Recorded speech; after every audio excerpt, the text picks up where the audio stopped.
नमस्कार दोस्तों, हर्षित द्विवेदी एजुकेशन में आपका स्वागत है। मेरा नाम है विनीत सागर। रीजनली केरला में एक टेंपल कमेटी मास इफ्तार ऑर्गेनाइज किया मुस्लिम ब्रदरहुड के लिए। आजकल कुछ लोग धार्मिक विश्वासों के ऊपर नफरत फैलाने में लगे रहते हैं और केरला के इस टेंपल ने मास इफ्तार ऑर्गेनाइज करके ऑब्वियसली एक मैसेज प्रोवाइड किया है। तो आज इस वीडियो में हम इस इवेंट के बारे में इन डिटेल डिस्कस करेंगे, साथ साथ में रिलीजियस हार्मनी से रिलेटेड या फिर देश में रिलीजियस हार्मनी मेंटेन करने के लिए क्या क्या मेजर एफर्ट्स रहा है वो भी हम डिस्कस करेंगे। शुरुआत करते हैं दोस्तों। केरला में मलप्पुरम डिस्ट्रिक्ट में वणियन्नूर करके एक जगह है तिरूर के पास।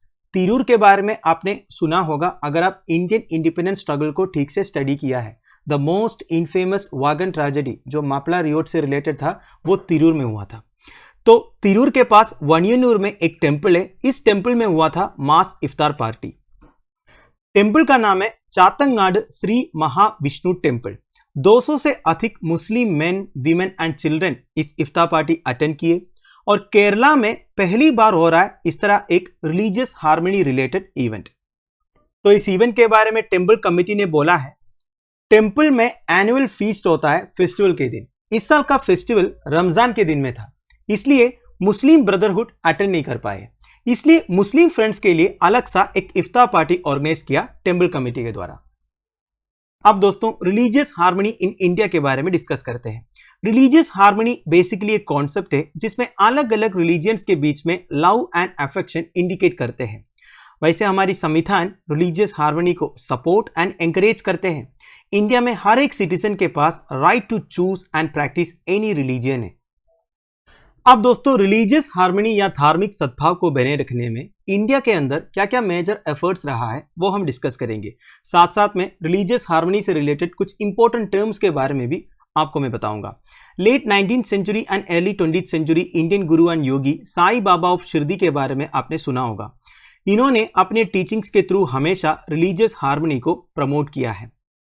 इन्होंने Hindu festival of Ramnavami and Muslim Urus को कंबाइन भी किया था। लोकमान्य तिलक के बारे में आपने सुना होगा। इन्होंने भी कई सारे programmes like Ganesh Chaturthi, Shiv Jayanti organise किया है रिलीजियस हार्मनी के बारे में लोगों को बताने के लिए, उन्हें समझाने के लिए। फिर लाल बोगचा राजा ऑफ मुंबई एक एनुअली सेटअप गणेशा आइडोल है that is also worship by Muslims. एक काफी फेमस है दोस्तों, ये जो गणेशा आइडोल है इसे मुस्लिम पॉपुलेशन भी वर्शिप करते हैं। अब दोस्तों कॉम्पोजिट नेशनलिज्म का मतलब क्या होता है? ये बेसिकली एक कॉन्सेप्ट है जो ये आर्ग्यू करते हैं Indian nation is made up of people of diverse cultures, castes, communities and faiths. Basic idea ये है नेशनलिज्म आप रिलीजियन से डिफाइन नहीं कर सकते हो। भले आप किसी भी रिलीजन से बिलोंग करते हो, आप इंडियन हो सबसे पहले। यह है कॉम्पोजिट नेशनलिज्म। अगला है दिन इलाही। दिन इलाही को तवहीद ई इलाही भी बोलते हैं या फिर डिवाइन फेथ। ये बेसिकली एक सिंक्रेटिक रिलीजन या फिर एक स्पिरिचुअल लीडरशिप प्रोग्राम था purported by the Mughal emperor Akbar in 1582। Din Ilahi का ऑब्जेक्टिव क्या था? To merge some of the elements of religions of his empire. Basically अपने एम्पायर में जितने अलग अलग रिलीजन्स थे उसे कुछ अच्छे अच्छे एलिमेंट्स जोड़कर उन्होंने एक नया सिंक्रेटिक रिलीजन क्रिएट किया, दिन इलाही। तो ये भी आप बोल सकते हो रिलीजियस हार्मनी को मेंटेन करने के लिए एक इनिशिएटिव था। अब दोस्तों फ्रीडम ऑफ रिलीजन के बारे में तो बताना ही पड़ेगा।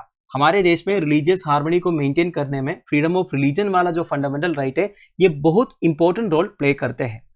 नाउ आर्टिकल 25 से आर्टिकल 28 ऑफ द कॉन्स्टिट्यूशन में फ्रीडम ऑफ रिलीजन के बारे में बताया हुआ है। वैसे हमारा इंडियन कॉन्स्टिट्यूशन का प्रियम्बल भी अमेंड किया गया था 1976 में to state that India is a secular state. वैसे सुप्रीम कोर्ट ऑफ इंडिया ने यह भी रूल किया है जब से इंडिया अपना कॉन्स्टिट्यूशन अडॉप्ट किया है 1950 में, तब से इंडिया एक सेक्युलर स्टेट है और ये आर्टिकल 25 से 28 के अंदर मेंशन्ड भी है। और 1976 में जब ये अमेंडमेंट किया गया तो इसे प्रॉपर तरीके से प्रियम्बल में इंक्लूड किया। वैसे every citizen of India has a right to practice and promote the religion peacefully. Peacefully आप अपना रिलीजन को प्रैक्टिस भी कर सकते हो, रिलीजन को प्रमोट भी कर सकते हो। अगला है गंगा जमुनी तहजीब या Ganga Yamuna culture. Central plains of northern India में एक कल्चर दिखाई देते हैं, specially Doab region of Ganga Yamuna rivers में। इसमें आपको हिंदू कल्चरल एलिमेंट्स भी देखने को मिलेगा with some Muslim religious elements. तो रिलीजियस हार्मनी का और एक एग्जाम्पल है गंगा जमुनी तहजीब। अगला है फूल वालों की सैर।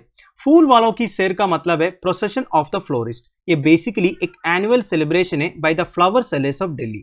3 दिन का फेस्टिवल होता है जनरली मंथ ऑफ सितंबर में, just after the rainy season in the region of Mehrauli.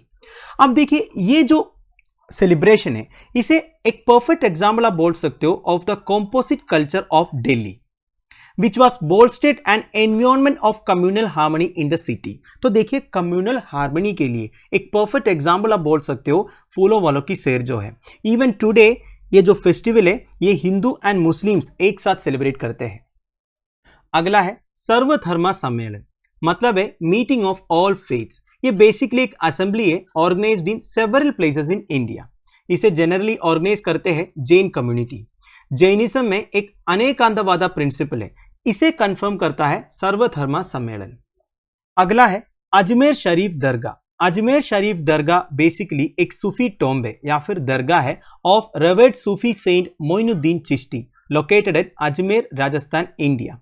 आज के दिन tomb of Moinuddin Chishti continues to be one of the most popular sites of religious visitation for Sunni Muslims। देखिए इंडियन सब continent में जितने Sunni Muslims हैं उनके लिए one of the important religious visitation site है अजमेर शरीफ दरगाह। एडिशनली इस साइट के सिग्निफिकेंस ये है दोस्तों, इधर काफ़ी सारे हिंदू पॉपुलेशन भी विजिट करने आते हैं, तो ये भी एक रिलीजियस हार्मनी का एग्जाम्पल आप बोल सकते हैं।